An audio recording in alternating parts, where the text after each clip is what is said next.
इंसान तुझो दीनी भाव है या तकलीक में तुझो हम जिन्स इंसान सा शफ़क़त ऐं इंसाफ़ ते हक़ीक़ी इबादत आहे। उन सां जेकॾहिं शफ़क़त कंदे उन ते कमज़ोर ते हथ रखंदे बिज़ार उन जा तूं वेस न ॾिस, हुनजी शाहूकार न ॾिस, हुनजी दिलि खे ॾिस, हुनजी सोच खे पढ़, हुनजे मज़ाज खे पढ़। पोइ तो जेकॾहिं हुन ते शफ़क़त रखियो त दुरूद दिलि खे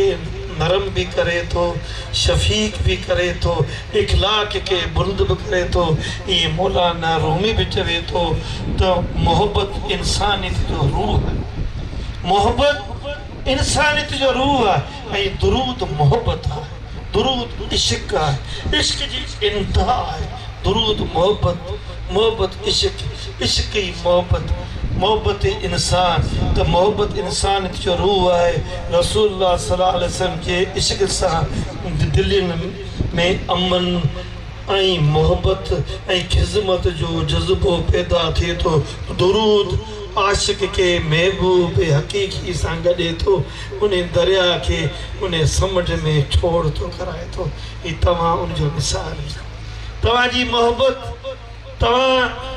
असां जहिड़नि माण्हुनि सां तव्हांजी मोहब्बत, तव्हांजी अक़ीदत, इहा मोहब्बत जे पुठियां कारण विर्द दुरूद पाक आहे जंहिं तव्हांखे इहा मोहब्बत बख़्शी आहे। डॉक्टर इलामा इक़बाल जेको रूमी जो भी आशिक़ हो, शागिर्द हो, इक़बाल मौजूब तो उम्मत जी कुवत इश्क़ रसूल सल्लल्लाहु अलैहि वसल्लम आहे। दुरूद ऐं मोहब्बत रसूल इंसान के खुदी ऐं गैरत ऐं खिज़मत खलक सिखारे थी कि कई की मोहम्मद ते वफ़ात होने तो हम तेरे हैं, ये जान चीज़ क्या है, लो कलम भी तेरे हैं। इहो छा आहे? इंसान तव्हांखे हिक ॿिए सां हेॾी मोहब्बत,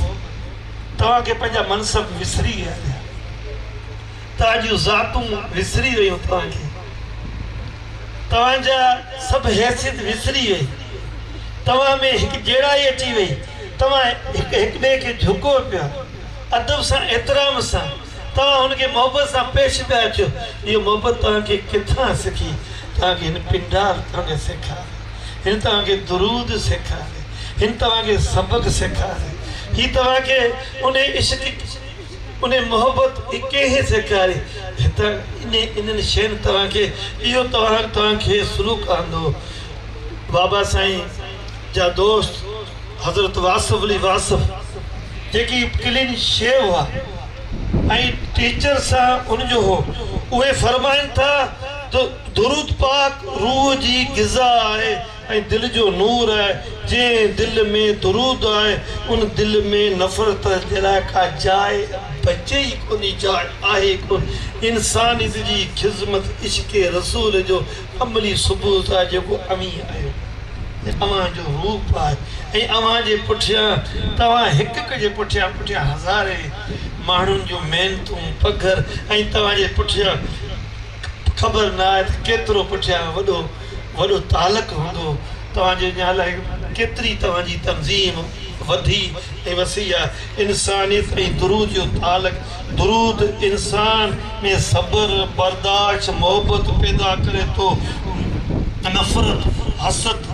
बदिरां उख़वत ऐं भाईचारो पैदा करे थो। मिसकीननि, ग़रीबनि, मोहताजनि जी खिज़मत जो जज़्बो भी पैदा थो करे।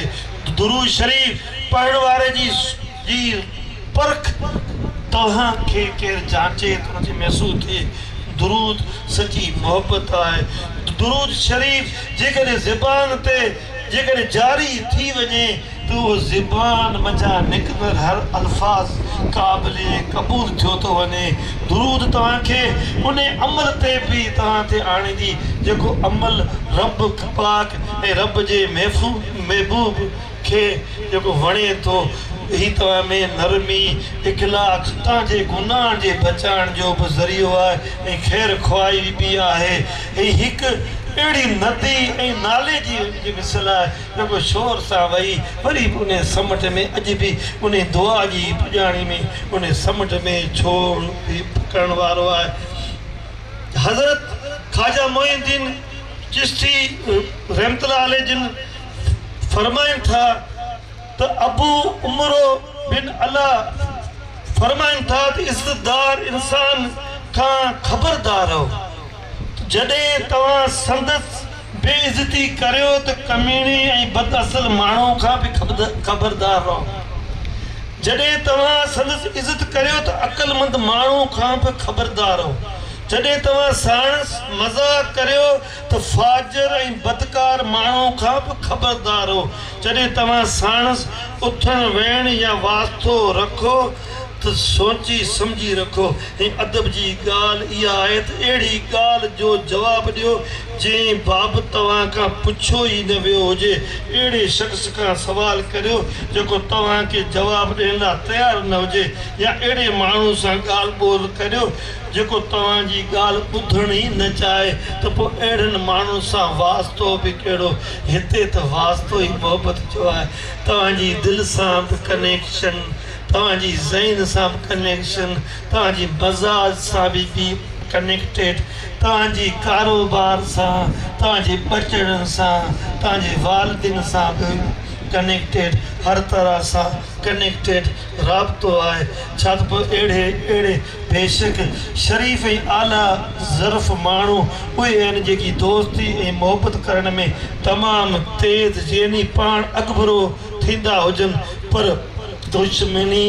निभाइण में तमामु सुस्त आहिनि उन्हनि जो मिसाल चांदी जे प्याले वांगुरु आहे जेको ॾुखियो टुटंदो आहे पर जेकॾहिं टुटी पवे त जल्द ॿेर गॾिजी वेंदो आहे उहे तव्हां मुंहिंजा दोस्त आहियो तव्हां वफ़ादार आहियो तव्हांखे जेकॾहिं को पंहिंजे उन्हनि अफ़वाहनि मंझि भटकाए थो वरी बि तव्हां ॻंढिजो था वञो तव्हां उन चांदी जे उन मिसाल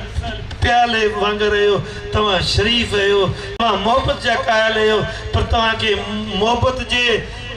मंझि तव्हांखे को अहिड़ो को माण्हू मिली वञे जेको तव्हांखे बेवफ़ाई जे रस्ते ते सॾे वरी उन बेवफ़ाई जे वाट ते आणे वरी बि तव्हां उन खां भॼाए वरी बि उन वफ़ा जी सिमत में डायरेक्शन में पहुचो वञो था ऐं अॼु घटि ज़रफ़ नीच तबियत माण्हू इहे आहिनि जेकी दोस्ती करण में सुस्त पर दुश्मनी करण में तमामु तेज़ हूंदा आहिनि उन्हनि जो मिसाल मिटी जे प्याले वांगुरु आहे जेको जल्दी टुटी पवंदो आहे पर ॿेर ॻंढणु ॾाढो ॾुखियो हूंदो आहे उन्हनि दोस्तनि खां बचो जेकी ॻाल्हियूं त तमामु वॾियूं था कनि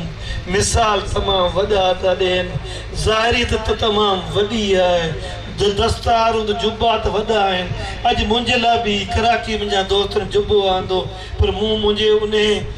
असांजे उन आहे त जवान पर आहे त पीर सन उन खे उन सदमे तहत मूं पंहिंजो पाण खे चयो त असां त न पीर आहियूं न वरी असां में का फ़क़ीरी वारी का आहे असां त आजिज़ आहियूं पर उहो मूं जुब्बो वरी बि उन खे बि सौंपियो आहे छो त उहो असांजो असां खां एज में बि वॾो आहे ऐं असांजो इंतिहाई वफ़ादार बि आहे त इहे हिकु बुज़ुर्ग तक़रीबन 1981 ऐं 1982 जो इहो आहे त उन महबूब करीम सल्लल्लाहु अलैहि वसल्लम जे शहर मदीने मुनव्वरा में उनखे हाज़िरी थी राति जो उहो बुज़ुर्ग ख्वाब मंझि हरम शरीफ़ जे अंदरि पंहिंजो पाण खे महसूसु करे थो त हर तरफ़ हीरा ऐं जवाहरनि जा मोतियुनि जा ढेर